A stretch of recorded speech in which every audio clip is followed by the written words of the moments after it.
Eze-Ana Ugochitubelu. Nwoke ọma na oraifite. Ị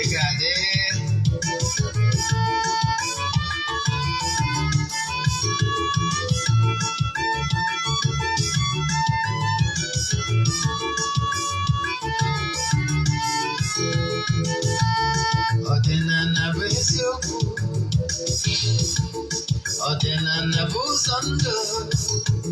Ị ma na o nwere olu na-eti mkpu na-asị ụmụ Igbo chigharịa, ụmụ Igbo chigharịa.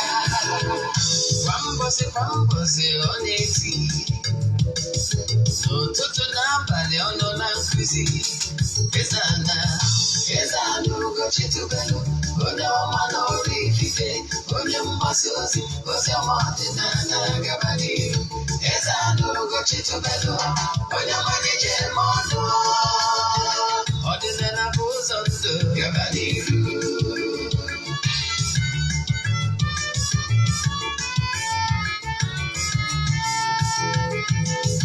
Eze-Ana Ugochitubelu, onye ọma na oraifite, onye mgbasa ozi ọma ọdịnala gaba n'ihu. Eze-Ana Ugochitubelu, onye ọmalịcha eme ọnụ. Ọdịnala bụ ụzọ ndụ gaba n'ihu. Eze-Ana ga-adị, Ugochitubelu ga-adị, Ugochitubelu temple ọ ya adị. Maka na eziokwu ọnwa jaja ndị ụka erighị anyị front and back, ndị oche ya front and back. Frọdes kara aka ụgọdụ ụmụ Igbo si anyị rapụ nke anyị na nke feka mma. Buru Baịbụl bịa, akwụkwọ akụkọ, mepekwa chọọchị fa, obodo ụka bịakwa. Ụtụtụ ọma na ụmụ ọdịnala Igbo, anyị abịakwanụ n'oge awa nke eziokwu, oge anyị ji awa eziokwu niile agba, nke ọ bụ mụnwa bụ Ogbuefi Eze-Ana Ugochitubelu na-anọ n'isi ya. Maka ndị ọpụta ataba izizi ha na-afụ m na soshal midia maọbụ n'eziokwu TV, kpọọ m Ogbuefi Eze-Ana Ugochitubelu na oraifite, afa nji wee chi ọzọ Eze-Ana. Abụ m onye isi nchụaja na Ugochitubelu ọdịnala temple. Anyị na-agba afa miri emi, rụkwazi ọrụ mmụọ dị iche iche. Abụkwazi m onye isi nchụaja na ọdịnala Restoration Prayer Ministry, bụrụkwazi onye mgbasa ozi ọdịnala Igbo. So you can call me an ordinary evangelist. I will answer. My mission is to help people live better life. N'ụbọchị taa n'oge awa nke eziokwu, ozi anyị ji bịa, lecture anyị ji bịa today bụ all you should know about elemental beings and mystic beings and the entities of powers. Ọ bụrụ na ị gee ntị na nkụzi a, you will learn something that will change your life for good. You know why? What you don't know is only a mystery to you and not to all. Enwere ụmụ mmụọ ndị na-agagharị na-eme mma, na-agọzi ndị mmadụ n'ụwa mụ na gị nọ. This gross material. Ị nwere ike ịghọtara how things work. Chukwu okike pụrụ ime ihe niile dị ọmụpe gbugbuba, onye ike niile si n'aka ya bịa, nọ na throne ya, wee delegate ndị angels ya, the entities of powers, the animistics and the elemental beings, to oversee this bronze material. Then, nyekwazie human spirit opportunity ka anyị benefit ye, dominate ye, pilot all their affairs and procreate. Procreate abụrụ solely ịmụta nwa.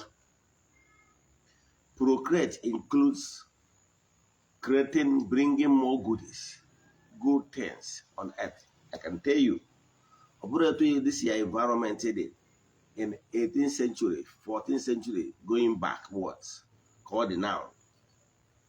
At least you can form modern edifice. Technology wise, we are making progress. That is procreating. You understand? Anyị na-abawanye mana ọmụmụ mana akọ n'uche anyị develop technical wise. Ọ ihe ka Chukwu okekere mmadụ. Mana I can tell you, mmadụ ga-benefit from this assistance coming from elemental beings and mystics and entities of power in order to make this world a better place. Ime ise this lecture, ọ bụrụ na ị gere lecture bido na mbido wee ruo n'isi ihe kwara gị. Because what you don't know is only a mystery and not to all. I can tell you, ọ bụrụ na ị ghọta how things work on earth, oga, you will change so many things happening around you. And it will make you to live in the present. Ọtụtụ ndị mmadụ na-ata afụfụ na-anọ na nsogbu dị iche iche because they don't understand how things work. Some are still living in the past tense. Some are living in the future. But I can tell you, once you live in the present control the future. Yes. And you can redeem whatever wrongs of the past with your present. Ma won't know how this work. I want the bandage to fall for your eyes. In an message here, now to study and them mad. You know why? Obro is sinakagi, or to turn them mad, sinakagi, not to yen kusita, not from the horse's mouth. You must have saved lives. And I can tell you, now to work a premium in a gozigi. Mgbe si n'aka gị wee na-akụziri ọtụtụ ndị mmadụ si n'aka gị na-amụta ihe, they will keep praying for you. O nwere ihe ọ ga-efu gị metụ aka na shagwa ịgwa ndị mmadụ gbasara oge awa nke eziokwu. Ka anyị gaba n'iru, bifo anyị gaba n'iru ka anyị maa ọkwa dị mkpa. Ọkwa anwa bụ ọ bụrụ na iso na ndị anyị na-achụ àjà na-ekwubi okwu n'isi ha ọnwa ọbụla nke ọnwa Disemba na-aga n'iru. Ihe a bụ a platform ebe anyị si achụ àjà na-aga ọfọ na-ekwubi okwu n'isi mmadụ dum n'ọnwa ọbụla. Ihe anyị na-achụ ụgbọ àjà mbunye na aja ịpụta ihe aja esigoro na ya bunye ọtụtụ ndị mmadụ elu. Anyị anaghị eshow testimony na social media maka na anyị bịa ka anyị make the difference. Ọ bụrụ testimony ka anyị ji maka ya wee bịa igosi ndị mmadụ, mana aka nte you na ike dị, especially na aja a na-achụ n'igwe. Maka na ịchụ àjà bụ ike. Yes. Aja anyị ebidogo ihe over 2 years. Anọ ọmụmụ osisi chụbanya ma aja na a ga-esi na aja atọ ọtụtụ ndị mmadụ na-agbụ. Ndị na-esonye na aja amadogo ka esi eme, mana maka gị bụ onye ọfụ, ihe ị ga-eme we forward ya 3 prayer request. You make donation token to the account number. Anyị na-achụ àjà, anyị werezie prayer request debe na ọta na-achụ àjà na-aga ọfọ na-ekwubi okwu n'isi gị ụbọchị ọbụla ganye na ọnwa ahụ. Nke ọnwa Disemba anyị ga-achịkọta ya na Disemba 31st. So oge ka dị, ị ka nwere ike join. Distance abụrụ ebara ya n'ọrụ mmụọ ọbụla maọbụ na aja anyị na-achụ na temple. Ị nwere ike isonyere anyị n'ebe ọbụla ị nọ na nsọtụ niile nke ụwa. Distance abụrụ ebara ya. Yes. Anyị ga-akọwalụ gị ihe kpatara anyị ji wee chụba àjà, maka na ike dị na ịchụ àjà mana ị maghị. So ọ bụrụ na ị chọrọ isonye na àjà nke ọnwa ma ọ bụ nke Jenụwarị, ihe ị ga-eme ewu ndị mmadụ ọngọdị ndị bukuru dị ọngọdị ndị bukuru from Jenụwarị aka na 2024 ọngọdị ndị kwuru bukuru throughout 2024 ngọdị na-eso na àjà yele. Ihe m ga-agwa gị ga-eme ewu chat m na WhatsApp na ọ bụrụ na interested. Chat m na WhatsApp 0813-8243-871. I repeat 0813-8243-871. Then ka anyị gabazie n'ihu na ya bụ nkụzi anyị ji bịa. Get to my brother, my sister. I want to show you na aja isonye ka bofu. Nke bụ an chọrọ ịkọwala gị, ọ bụrụ na ị na-anụ olu m site n'Eziokwu TV. Ị chọrọ ịnụ nkụzi ọzọ ma ọ bụ ka ishegharị ya mmadụ, jee na my YouTube channel Ogbuefi Eze-Ana Ugochitubelu na Oraifite. ị ga watch nkụzi a watch kwazie over 1000 lectures na nkụzi anyị na-akụzi daily n'ọdịnala Igbo.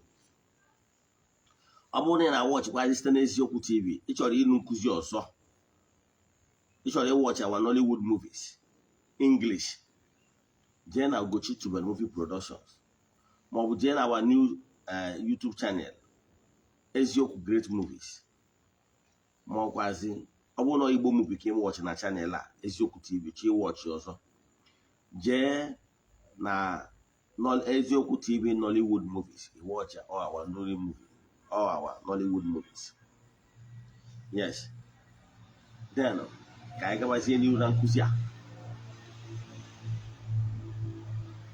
Ọ bụrụkwazị niile idiri decoder, Sardview decoder, ebe ị ga na-enweta nkụzi ị na-anụ n'ọdịnala Igbo na ya telivishọn na ya houses. Then ị chaatịkwazi m na WhatsApp. Then ka anyị gaba n'ihu na nkụzi anyị ji bịa. Agwara m gị WhatsApp nọmba ị ga-eji wee sendịrị m meseji.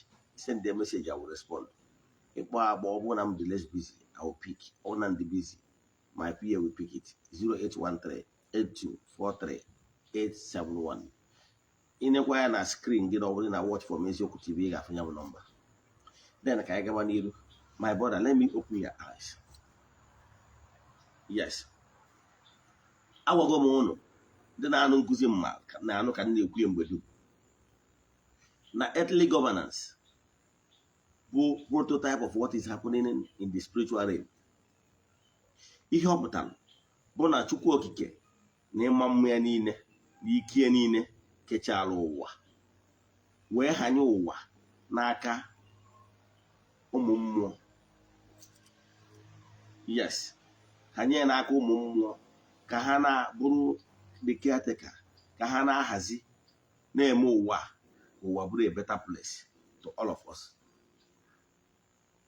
Mana before mmadụ was created, Chukwu Okike, after ka o kesiala ụwa,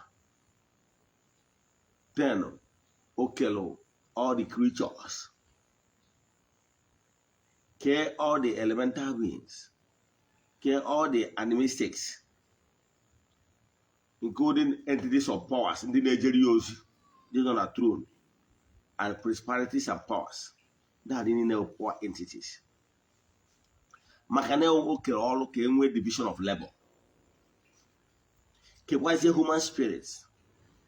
Mana dịka esi kọwala gị na human spirit in the spiritual realm, maka enwere animistic realm, enwere all the realms.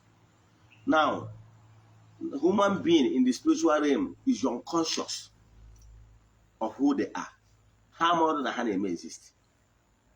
If I ask you where you were in the last 200 years, you know. Even in the last 100 years, you know. Don't know. Okay, you have been existing, but you're unconscious. The more they be know. I said, I don't even know. You're a human spirit jam that have been in existence, but you don't know that you exist. Only na Chukwu Okike present the opportunity by nne na nna gị inwe mmekọ dịka mmadụ na ofuru onwe ha n'anya wee present your opportunity for that your spirit to reincarnate, to take on form, because without spirit taking on form of this earthly clock, the earthly body, gross material body, you cannot be able to operate in this gross material earth. Why you are living on the land of the living? Because of this flesh and blood. Because Holy Spirit cannot live in the land of the living in flesh and blood. So your parents provided opportunity, then the spiritual you took that opportunity, seized that opportunity to be here on earth. That is you. And why God gave man opportunity to be here on earth? In order to be here on earth, because where you are before in the spiritual realm is closer to the proximity of God. The radiation from God make human spirit unconscious, because in the proximity of God you do nothing. because you are mature. Every spirit jam matured. So it cannot withstand the vibration and radiation of God Almighty. So God Almighty, in his infinite mercy, decided to allow human being to descend far away from his throne. That's why you find yourself on this gross material. So that you will be in the cooler region. And because once you enter this cooler region, you will regain consciousness. A man may exist. So human being now record that consciousness on earth. Now, for you to mature, you need to live on earth experiencing, because we mature by experiencing. So by living this life of experiencing, you mature. Let me give you an example. Whatever that have not happened in your life, you have not experienced it. Believe in me, you will not understand it. If you have not experienced broken marriages, example, you will not understand the pains they are in. Yes, in what you can think in wrong because you have not experienced it. Man, we example again. Man, we gonna second the broke. You have not tested poverty. Maybe you are born with a silver spoon. A man na poverty, bo ye the terrible.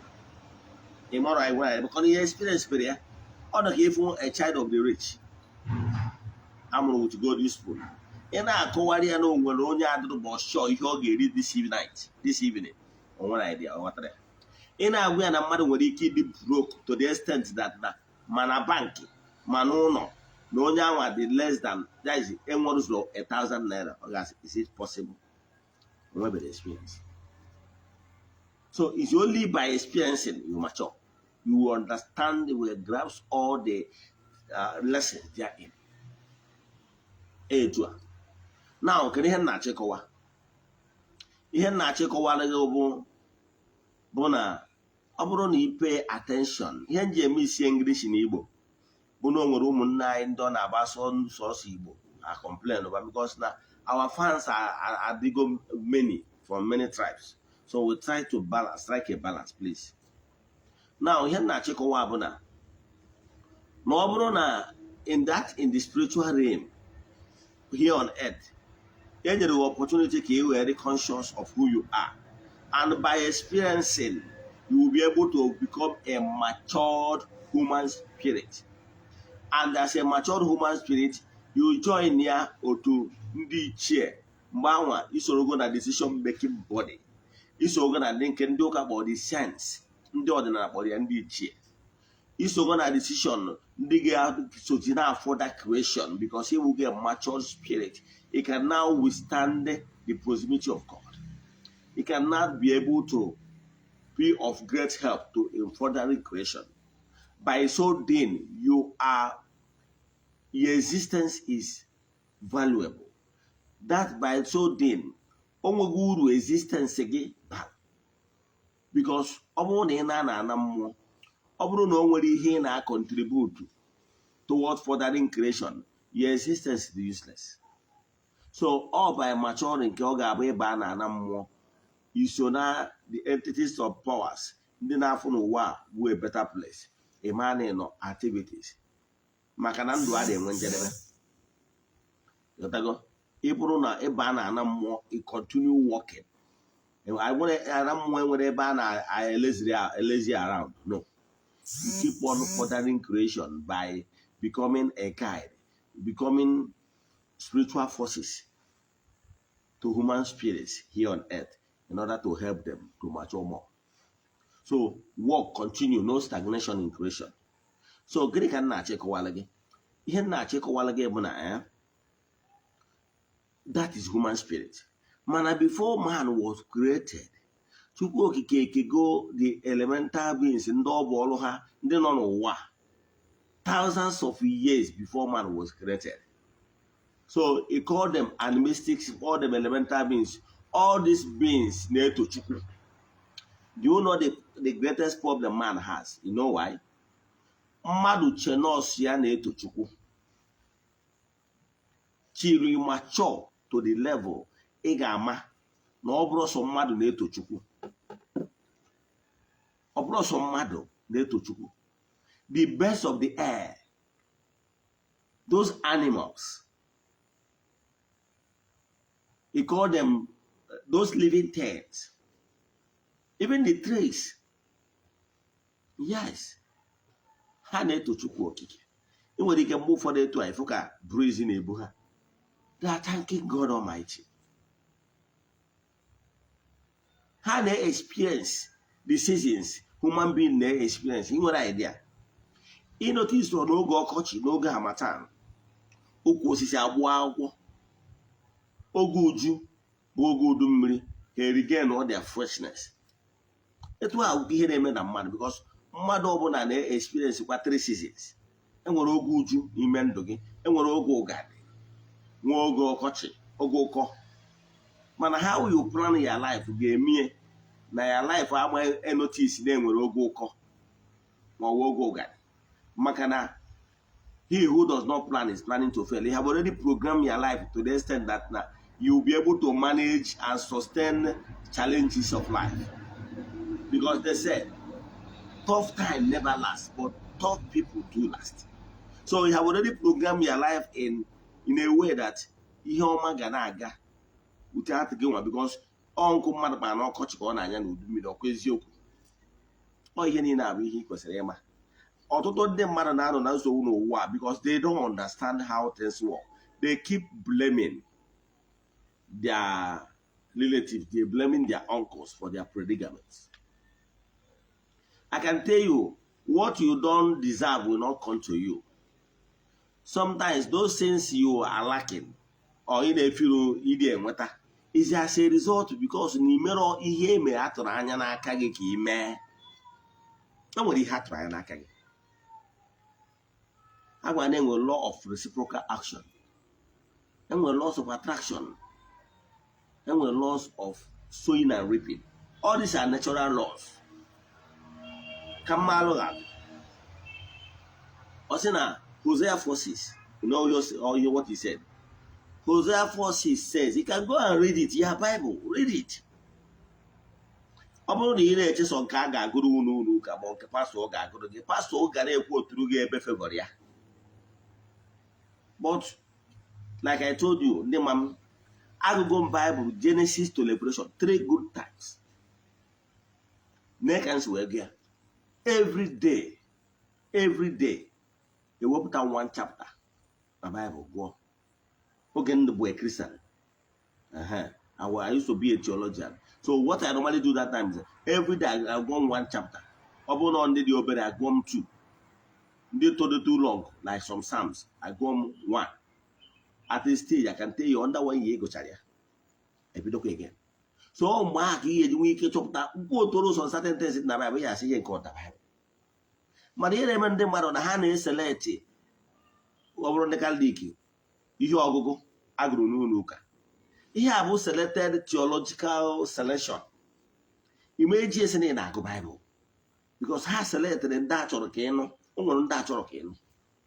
Ọ bụrụ na ka m chọrọ ikwuta. Mana ihe na-achịkọwara gị bụ ịchọ iwe researcher, mee ya research on your own. Gụọ Bible Genesis to Revelation ka ịghọta ụfọdụ ihe. Now ka m kwụsị na ya side m chọrọ ịkụzi taa. Hosea 4:6 says, my people are suffering because of lack of vision and knowledge. Can you hear the talk? If you know why you are suffering, lack of vision and knowledge. Now, vision, all your vision will make a way for you. Those vision, it was on water knowledge. You apply the knowledge, then when you apply that knowledge with knowledge and vision, you'll be able to practicalize it. Because in water knowledge, if you don't know how to apply it, it's useless. You get? Of course, you water knowledge is impact. But how to apply that knowledge through your vision. Then I can worry. Iga na Matthew 7:7. Or say your iga yota. So iga chota kwaka. You know what it means? You mean you know one that walk out your salvation with fear and trembling. ọgụnwa ga-work ya out. Ọ sị na ị ga-ayọ ịkụ aka na all those is you do it yourself. Ọtụtụ ndị mmadụ don't understand spiritual at all. Ụfọdụ our youth now na-aga na-egbu oke ite. Oga, if you like the greatest dibia in feel n'ọnya ahụ the greatest, buchagoro gị oke ite. Oga, oke ite ama alụ ọrụ ma o nwere ihe na-alụ. Ọtụtụ ndị mmadụ alụsụgo millions of naira because na ha na-aga na-achọ shortcut, which m gwara na ya ọ bụrụ ọdịnala. Ọsọ gị gbuo oke ite 5 million ọ gbasara m, mana ya na-achịkwa na oke ite on its own cannot give you shishi. Because na onwere onye ọbụla sịrị ka emerụ magic box, onwe na mmadụ sị ka emerụ magic box. Then so na ị ga-eje na-ewere ego ebe anyị everyday. Ọga, ego ọ na-enye gị imaginary money. Ọ bụrụ na onye anwa belivuzie na ihe ọ na-emere gị bụrụ ya, nwaanyị onye a ji asị weta million ka o wee rụọ ọrụ ya, ọ dị anọrọ na bie were ego nke imaginary money na-abịa. Achọ nka nkọwarụ ihe gbasara magic, mana ana m achọ ịkọwa na ihe a bụrụ ezigbo ego. Yes, ọ bụrụ na ezigbo ego, kere ihe ọ na-apụta na social media na-agwa gị bịa ka e gwọọ ọrụ ọgwụ ego ka e mere nke ọ dị anọ na bie na-eme ya bụ ego ị ga na-abịa ka ihe o ji achọ that ya legitimate money. Why? Hapụ ebe a maka na onye eriri erighị ya, onye kwuru okwu ose na onye akpa anya pụrụ ụzọ ga abụ onye ọzọ. Mana na-achịkọwara gị bụ pay attention. You understand how things work. You make the move. Ọ ga-enwerịrị aka ọlụ gị, kere aka ọlụ ị na-alụ. Ọ bụgoro ị nabatara ọdịnala ọfụ, you don't fold your hand maka na ife idiri chi gị. You don't fold her hand because if you your ancestors. Ọ ga-enwerịrị ihe ị na-alụ. Ọ na ihe ahụ ị na-alụ ka mmụọ ga-esi bunye gị uche etu ị ga-esoro ya beta. Yes. Ime ihe anyị ji achụ aja n'ọdịnala Igbo. Ihe anyị ji achụ aja bụ because we understand na these forces of nature bụ ha bụ the caretakers. Ha nwa bụ the overseers of the earthly treasure. So when you are in their good book, when you build personal relation with them, they will help you to open up. They will show you the hidden treasures. Do you know in every community, every city will entities of powers that governs that city? Example, if you are going to Abuja, and will entities of powers that is in charge of Abuja and Abuja. Until when you are at peace with those forces, only you are at peace with your more than Nagi. Wahani neja na Abuja, ki woti homadina na Abuja wonatanuno. They link you up. All ha game, Idua na Abuja favor. Oprogon the wisest. Mani homuniti na can go ziana biarage. Makana emego spiritual connection. Ndi che ben naga connect to go ndi che no na Abuja. Waha, my son is coming. Unu make order unfair. All ha ga batana na Abuja. Ekwu akaka. Mmadụ ebinyewe ahịa. Gị na-ele gị na-eweta ego. Mmadụ enye gị favor, nye gị opportunity ị gara abụ iche echiche na-asị, oh, I did not deserve this. Ihe mmadụ ga-enye gị wụ platform opportunity to showcase yourself, what you can do. Then, ihe na-achịkọwara gị bụ na entities of powers. Ọhanwa ka ị ga-abụ gị na ha dị na mma. As long as this world is concerned, they are in charge. Take it or leave it. Spiritual forces that are in charge of this gross material, this earth. God Almighty created the entire universe. Earth is just a part, a small part of the entire universe. Yes. I think the science are working in well planets. Okay, then we Mercury, Jupiter, all those things are planets. Nkaka discover and Nkaka are yet to be discovered. Here in our universe. Ikechukwu gazu ebe niile. Mana abeziri ka always this gross material earth. Yeah, well, entities of powers and double hana govern this gross material. Well, double hana govern this gross material. And once you are in their good book, they bless you. They bless you. Okay, let me give you an example. Chukwu okike ama esi n'ebe dị anya wee gọzie gị, ọgwa n'isi entities of powers n'aka ha ka ọ ga-esi wee gọzie gị. N'aka entities of powers ka Chukwu okike ga-esi wee gọzie gị. Okay, even Federal Republic of Nigeria will favor you.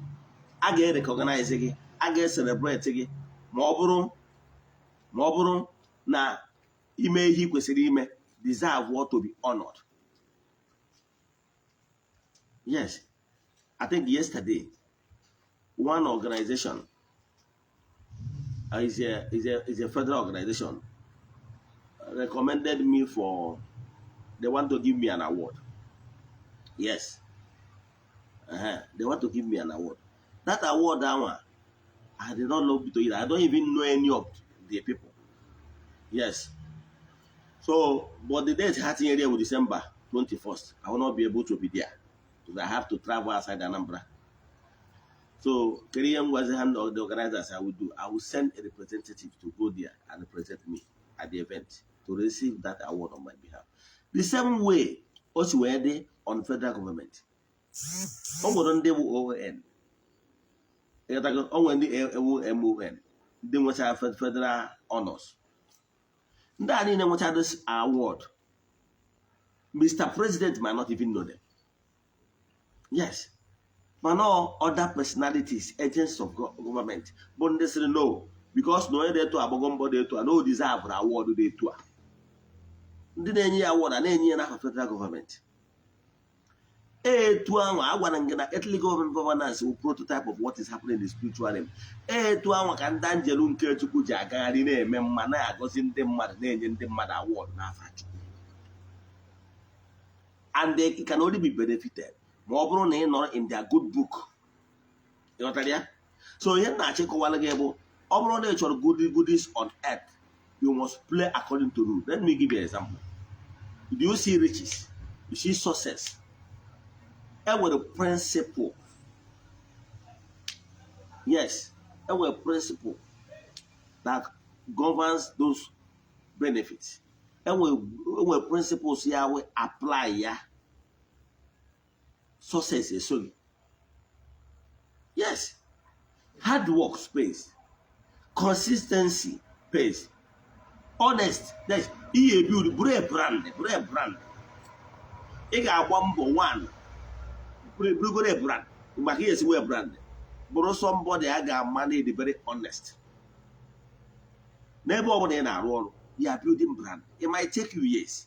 You are building brand and then mother guys, oh, this person can be trusted. Yeah, brand the key build. Or would he build which are brand?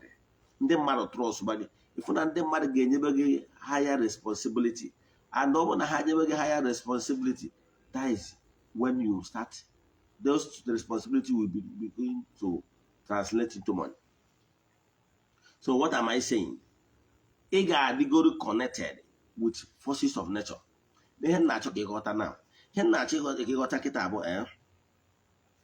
these earthly elements in the animistics, the elemental beings, the entities of powers, Morundo Bolo have a gossip mad and then I got in a member.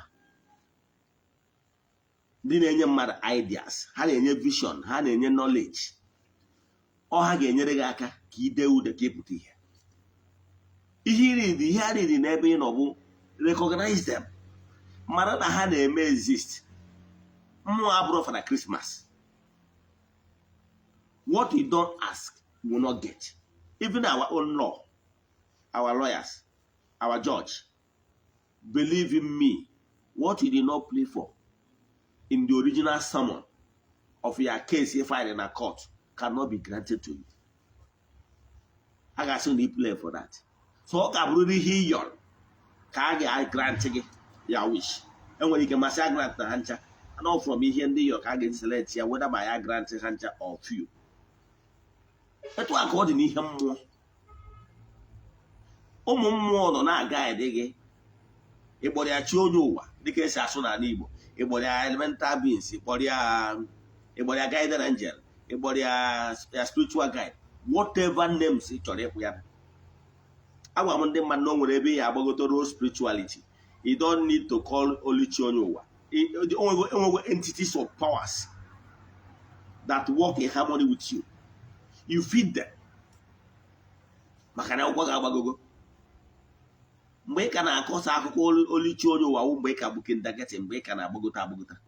The more ị na-agbagota na spiritual level, ya tentacles na-spread. Mgbe a ka ị na-enwe ụmụ mmụọ ndị ọzọ na-ajoin ya team. Ifuzie n'inwe gị ihe a na-akpọ ezumezu. Ezumezu comprises other forces, including your chi, including your ancestors, including your agwu. Here in Abu ezumezu. So I call it entities of powers in Abu. And the more in Abogota, the more stronger forces now join your team.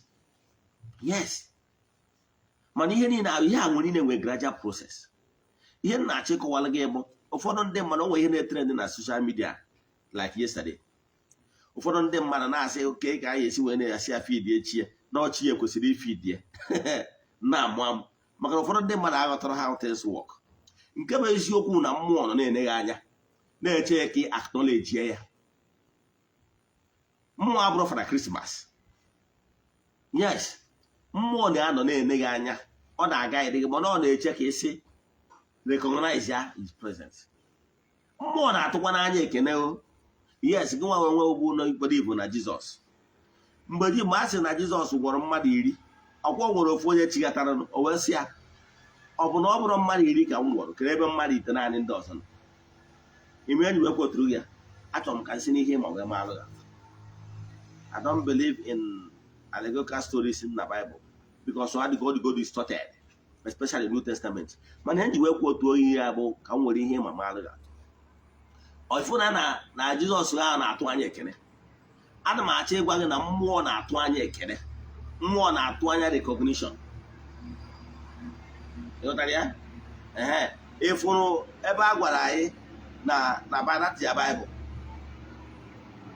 na onwe anyị nwa na Jizọs na nwaanyị wee na-asị ya mere m ebere.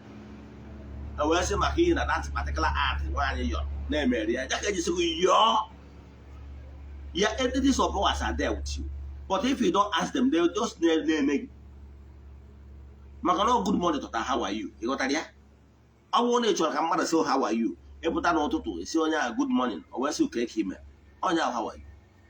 Mana ọ bụrụ na esi good morning how are you amapụta onye ka ji sị no good morning to how are you? So ụmụ mmụọ n'ebe nna gị nọ mmụọ so gị bi ụwa mana ọ bụrụ na ịgba ha nkịtị ha gba nkịtị maka na onye kene sọni ekene ya.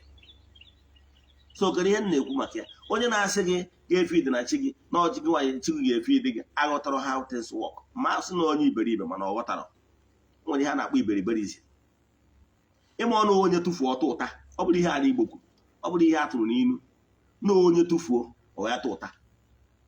Yes ghọtago onye kene sọni ekene ya ghọtara ya ọ gị ya ekene ụmụ mmụọ maka na ọha maka gị inidiri ihe ihe nweta n'aka ha. So you greet them first. Ọ nọ ka ọ bụrụ ebe ijere ije chọọ ọrụ ifu dị MD ị nọ na-ere MD anya maka na ịtọrọ ya na age ọngụ atọdụrụ mmụọ ọ bụrụ nke tọrọ mmụọ.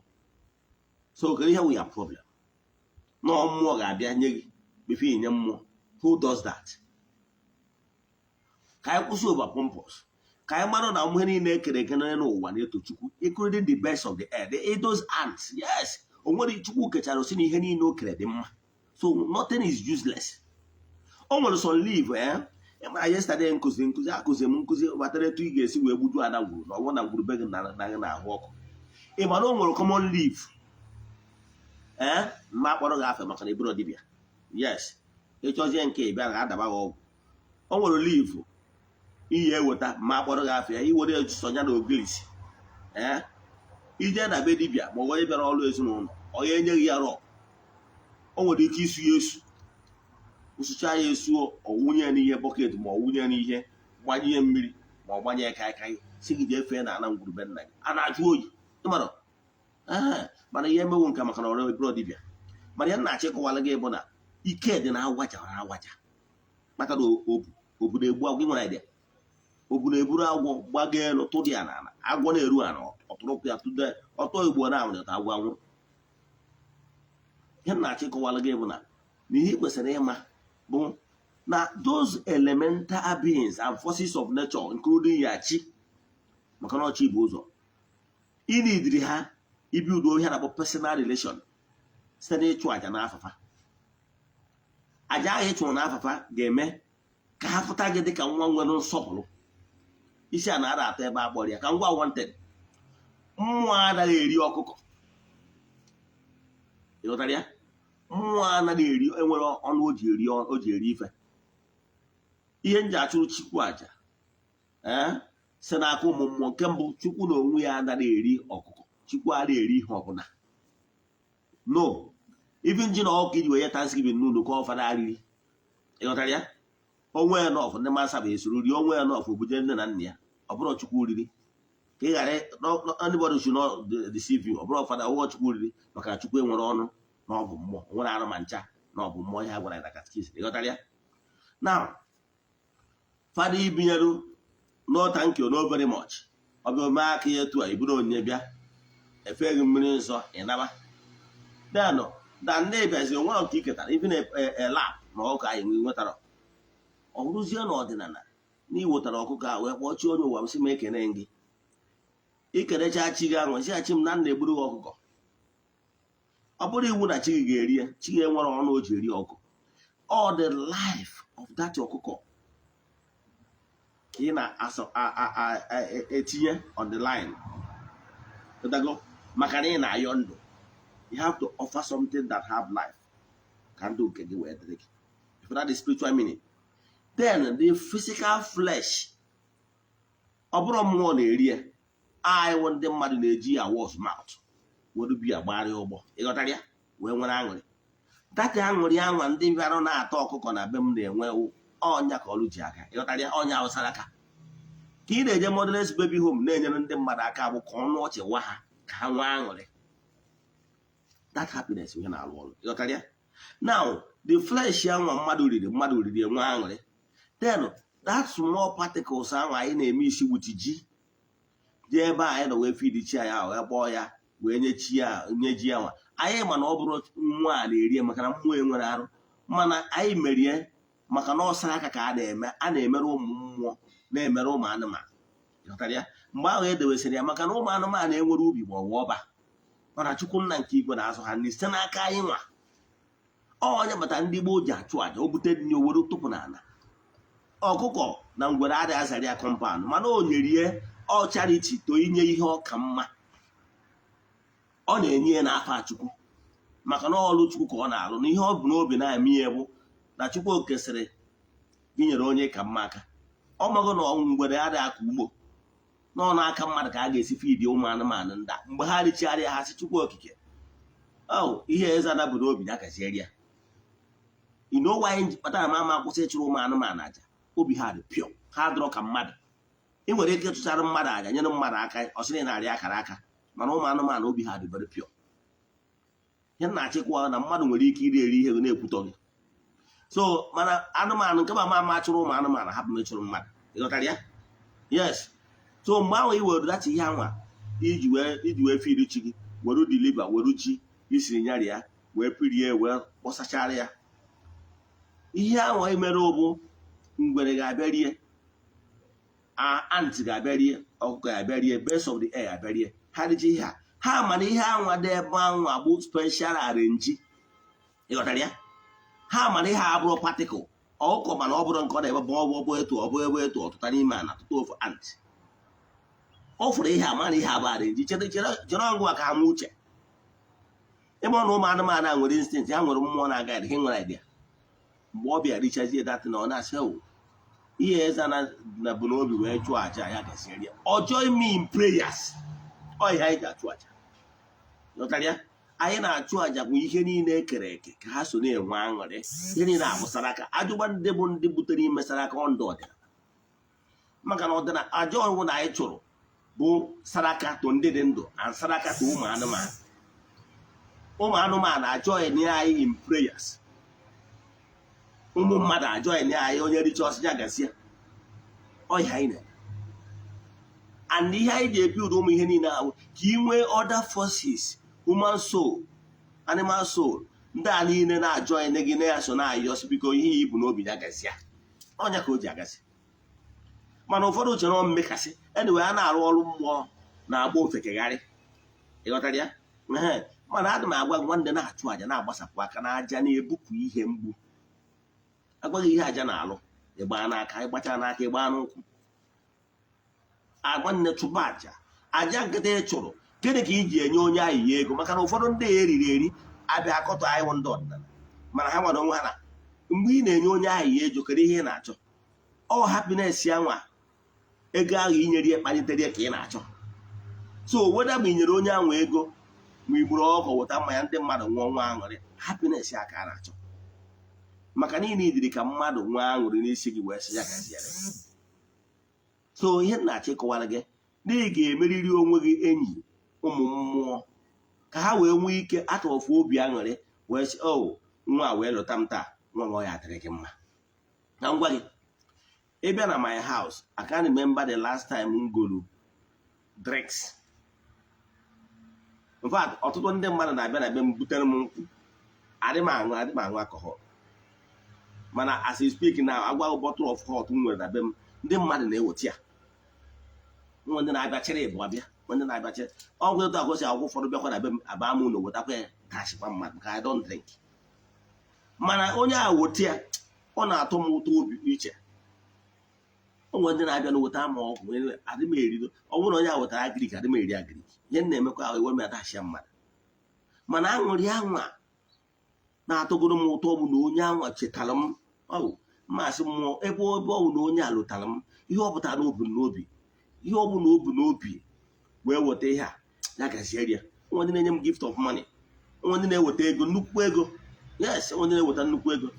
Mgbe a mmemme my birthday ọtụtụ ndị mmadụ weta most of the thing na-eriri ebe ahụ ihe ndị mmadụ weta. Yes, so onwe ndị na-abịa etu asị Eze-Ana ya ihe we receive 200,000 for ya dịsị gị were mesara aka ma ọ bụ jos wee warụ mmụọ ọjị ewoke ma emesara aka. So ihe dị m mkpa bụ mgbe ahụ onye ahụ wetara datị na anwa ọ bụgo na mmadụ nwe ndị na-eweta ihe m adị eri ọnwụ na ọnwe ndị na-eweta oweta ya ha mma adị very happy kenecha m onye agụọrọ onye ahụ ọfọ n'obi ọcha si ihe ọma mere ya nọọ ncheta akagoro mkpecha ekpere ahụ okpecha aṅụ ngworo m ya aṅụrị onwe ngozi mma agọzi nwunye agọzie m ya nye ụmụ mmụọ m na ha so nekwana ihe onye dị etu a mere biko ụnụ gọzie ya. O nwere onye ọbụla daghachiri m ego ma ọ daghachị ama eni gift ọbụla ma ama eje n'ebe na tempụl wee sị ụmụ mmụọ nekwere onye dị etu anyị gwara m ego ụnụ gọzie ya. Mfadụ ụfọdụ sef ọ na-abụ ngwara ha ọfọ sef adị m ama mgbe m ji wee kwupụta ya mana ana m ekwu ya steady. So ihe na-achọ ịkọwara gị bụ na ncheta ahụ onye anwa chetara m does not mean na m eji ọnụ m wee rida 10. Mana ngozi ọbụla ma ọ bụ aka ọbụla m enyere onye anwa fọ ncheta I will do it. Etu ahụ ka ọ dị ụmụ mmụọ mgbe ị kpọrọ chi gị mgbe ị kpọrọ ya ancestors si ha biko na nna echeta ụnụ n'ụbọchị taa na nna achụkwa na aja n'afọ ụnụ ọ bụrụ iwu na ha ga-eri because they don't have mouth. Mana datị ncheta ahụ nchetara obi ga na-atọ ha pọrịna pọrịna ha ga na-asị nwa m ebe ị chetara m ọ ga-adịrị gị mma. Ọgwa ndị ọzọ ga-eri ya o animal ga-eri ya mmadụ ga-eri ya mana ha dị happy. Maka ụfọdụ na-adị atakọrọ anyị bụ ndị ọdịnala si na anyị ji na-achụ aja mana ha nwere ike dị n'aja. Ka m gwa ihe mere na my own family with my late father. My late father nwụrụ about 12 years ago. Mgbe ọ nwụrụ mgbe ọ nwụrụ aka na-eje ụka dị mana mgbe m bidozi mewe ọdịnala nwee onwe ihe ndị be anyị na-akpọ mmadụ ịbọrọ nna ya efi. Ịbọrọ nna ya efi akwasị gị eme ihe niile mago mee mmemme ya etu esi eme kwa ya ọfụma. Mana ịbụ efi a bụ na be anyị ya the concept bụ ịbụ ọrụ nna ya efi ịma na ịtụwego nna gị ugo na ihe ị na-emewe ịgwa nna gị na ọ mụtara mmadụ na ọ karịrị egwu ihe ị na-eme to celebrate. Okay, let me use the language ya celebrate ya father. And mgbe anyị celebrate ya father o nwere ka esi eme dị mmemme ịchọ ịbụ efi ijegwa ndị ikwu nne gị ọ bụrụ ndị ikwu nne gị ndị ikwu nna gị ije ebe ahụ ya father mụrụ nwa dị ada yes ebe si rụta mmụ ya ihe jegwa si ya na ụbọchị dị etu a ihe ebu mmanya jejegwa ha n'ihi na abọrụ nna gị efi. Yes, onye ahụ ịmụ nna gị mụrụ nwa dị na bịa ejegwa ụmụnne ya a na-abọkwara nwa dị ya na ha efi ụbọchị dị etu a ha ga-anọchi ụbọchị a na-eche ụnụ eburuzie efi ahụ akpọpụtara ụmụnna gị si ụmụnna m na efi a bụ efi m ji celebrate my father. Ụmụnna gbuo onye bụ efi in honor of your father to celebrate the man because na ọ bụkala onye kwesịrị na ọ ga-egbu ihe a na ọdụ ka ị na-etube ya ugo na mmụọ ya fara na ozie na mmụọ na-eko na-agwa ụmụ mmụọ na tata akwụkwọ nnukwu ụbọchị my children na-celebrate m ọga ọ na-arụ ọrụ ka miracle o mere na my family ịghọtara ya. So o wee bụrụ na m abata mgbe a wee sị wee jee na ini my father wee sị nna m na m chọrọ ịbọrọ ya efi mana ihe m chọrọ bụ ọnwụ nọ na n'onu m na m chọrọ nnukwu ego ya agba ofekegharị ịma na ego na-agba ofekegharị ka a na-akpọ ọgwụ ego ka ịghọtara yes n'ụdị ego a ka m chọrọ na ọ bụrụ na m nweta ụdị ego anwa from that December m na-agwa ya to Easter na mma abọrọ ya efi ọga awa emechara m ihe adebere ya ọjị a ime ihe m meziri mgba nkịtị within that space of 3 months ọga ụdị ego m fụrụ scale m ewaya maka na the first moto m gbalụ ka m bidoro nzara oku m the first moto m gbalụ mma sị na ego m lụtara na dibia ka m ji gie bụ CRV 4-wheel drive. That CRV anwa ụdị ego m fụrụ within these 3 months ka m ji wee je go that first CRV 4-wheel drive m goro mgbe ahụ that Honda that SUV Honda ka m ji je gie ghọtara ya go that CRV anwa ego ka dị wee si oke na mana before then mgbe ego abata wee si my father na ego anyị ejibọrọ gị efi n'oru n'ịza akwụkwọ mepere ihe nyọ wee gwa my mother gwa my brother si na Easter Monday na anyị ga-abọrọ my father efi my brother sị na eji ọkwụ ego anyị si ị nidoro iweta ego ihe ị nide that day bụ ịnọrọ asị na onye a na-abọrọ nna ya efi that day that's all.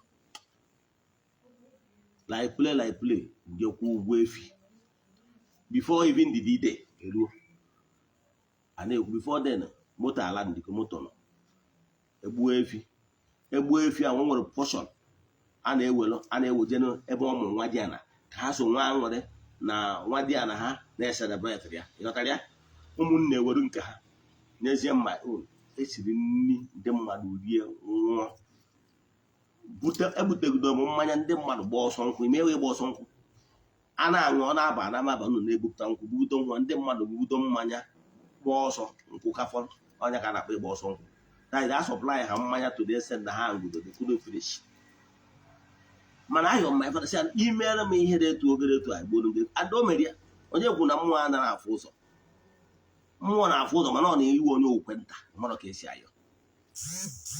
So my father that time ama na ọ ga-anọ na mmụọ na-agba akwụdeche enyi uche ọ na-agbagbu mgbe ọ dị ndụ ọ gara enwe aṅụrị na nwụ m na-eselebreti nta ọ data aṅụrị a ka a chọrọ ime ụmụ mmụọ obi aṅụrị kpaa ha ọga egbughere gị ụzọ ime ọrụ ụmụ mmụọ nwee kọneshọn etu a nọ kịta ma ịsọ nọ kịta wee wụ nọ mee ma obi dị m mma ọchị kịta ya na-echọrọ ije US enwere m friends or UK enwere m friends nwe asị because my son is coming please help him any way he can to make life better for him over there.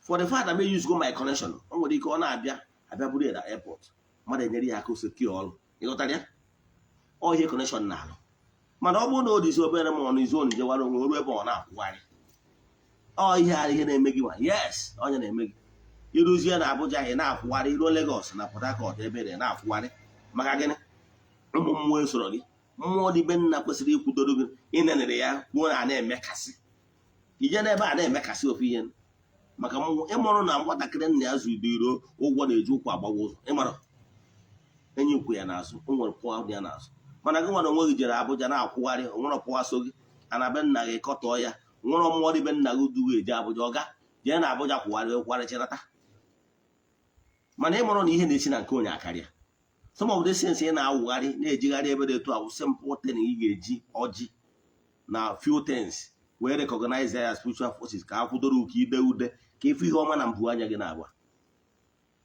gịnị ka m na-ekwu maka ya ana m achọ ịkọwara gị know your spiritual forces and know peace because they are their backbone ọhụrụ ya kwudoro gị ihe niile ya na-agba anụka ịma ọ na-agbaka m mgbawa ego nri ịma ọ nụ ka ọgaranya si na chi ịmara ọ ga gị nwa na onwe gị ji ego ọ bụrụ gị nwa ka dị intelijent ọ bụrụ gị nwa ka agba mbọ mana na ịgbapụrụ ọsọ chi gị gbaso gị maka na chi gị bịa na-egburu gị ọgụ asidenti mee ị nọ na moto asidenti emechaa ịpụta ahụ esie gị ike a na-enwe ọdachi n'ụzọ ịpụta nke gị ọdachi nwere ọdachi ị na-afụ anọgo na moto 2 times moto nwa asidenti ndị mmadụ nwa mpụta ọ bụrụ na ike aka ma mmụọ merie one on side Imo steeti ndị mmadụ moto somasọtụ ndị mmadụ nwụọ onwe onye nwaanyị mmanụ na koma from that day e nwere asidenti a tiri n'ụbọchị ọnwụ ọpụta na koma wee pass on ka nke anyị nwere side Lagos from Lagos to Abuja na side Benin ịghọtara ya ọ ndị mmadụ nwere eso m nọ na moto na-ebupụta ndị mmadụ ndị gbajisiri ụkwa na-ekwu ekwu maka moto nwere hold on face to face collision mpụta ọ bụrụ na ike aka m ọ mmụọ merie ihe na-achịkwa na mmụọ chọọ imere gị amara o wepụrụ uke wepụrụ nsogbu ị na-akpata naira ọ na-adị gị n'aka mana ọ bụrụ na mmụọ chọọ epịawa gị azụ ihe abata nsogbu abata ihe ya erighị ego abata ịkpata naira erie 90 kobo nwere ma na-ebe ya obi ise bọị mana ihe nsogbu pụọ n'ụzọ ịkpata naira efe gị kpatara anya so ọga gị na ụmụ mmụọ dị na mma nwanne chụba aja onye na-asị oge achụ na aja n'oge nọrọ ka ịnọrọ etu a ma na-anọkọtasị n'elu da ọ doesn't work like that ihe o ji eme etu a because he got how things work niile idiri ka ị nọrọ n'udo utu ụmụ mmụọ forces of nature ọ ha ga na-enyere gị aka na-eme ndị mmadụ na-afụ gị n'anya na-eme gị na ndị mmadụ mekọọ ihe ndị mmadụ asị let me give this person a try mana ọ bụrụ na eme ihe asị mmụọ na-agba mmadụ ụchụ asị a na-akpọ gị imegoro elu ma na nobody will trust you otu mgbe chọba ka ije kwụ ụdọ maka na ife na nke gị ka njọ kedu ihe m na-ekwu maka ya nwanne chụba aja recognize your forces recognize the elemental beings and forces of nature because this ụmụ mmụọ anyị na-afụ ọha na call short on earth as long as you are in this world of God's material they call short and once you are in good with them oga they will give you connection oga once you are in good relationship with them ha ga-egosi gị how things work new connection ga-echange your life for good mana mee ha onye ilo oga ị na-agagharị na-akwụ ụta na-ejigharị from one ministry to another na-achọ na-asị na ọnkụ gị na-eme gị na-asị na onye dị etu a na-eme gị na-akpọ mmadụ asị ọga ọ bụrụ ọnkụ gị na-eme gị maka na one with spiritual forces is majority ọ bụrụ na gị na ụmụ mmụọ dị na mma onye na-agwọrọ gị ọgwụ na-egbu onwe ya onye na-achọ ka ọ gbachiere gị na-egbu onwe ya maka na onwere ihe onye a maka na onwere ihe ite ọkụ ga-eme ite igwe mana ọ maka ihe na ịnọ nkịtị ịnọ nwa ogburu na mmụọ ịnọ ka arụfan yes ịnọ na mmụọ ịnọ ka arụfan nwere mmụọ bakịrị gị no altar is speaking for you then maka na o nwere ike ije na-akpọ ofu mmụọ nọ na altar si obodo oyibo wee bịa ọ bata ya Naijiria onwe ya onwe ya nwe ịmara ọga ọ bụrụ na ihe na-eme gị na Naijiria ihe na-eme gị na Naijiria ị na-akpọ ndị Amerịka ọga ịgba nkịtị ịnọ nkịtị